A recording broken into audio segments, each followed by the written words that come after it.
In question 28, we are given an equation, or rather a function. f of x equals 1 over x.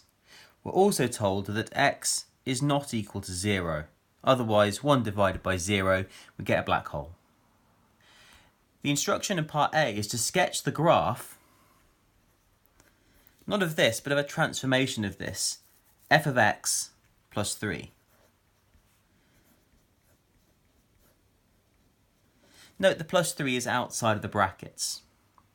Well, first of all, I'd like to just remind you about what a sketch of 1 over x looks like, a reciprocal.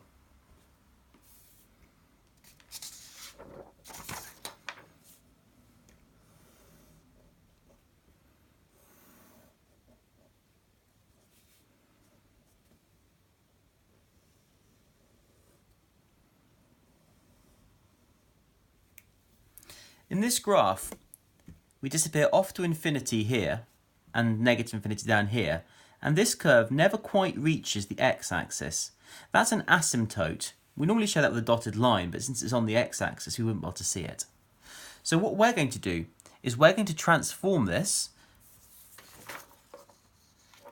using this transformation here. Now that will result in the graph moving upwards by 3 units.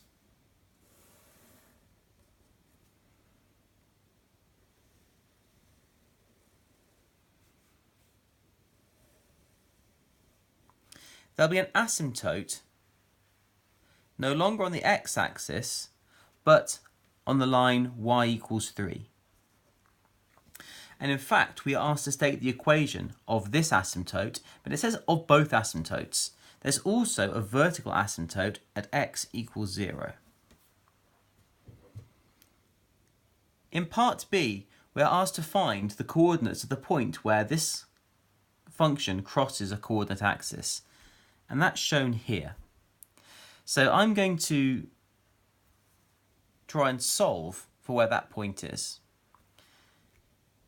If f of x plus 3 is our equation, then that will be given by 1 over x, that's f of x, plus 3. If we're solving for x-intercepts, we'll be setting this equal to 0. If I subtract 3 from both sides, then multiply both sides by x, and then divide by minus 3, I'll find that x is equal to minus 1/3. This point here is at minus 1/3. And that completes what the question asks of us.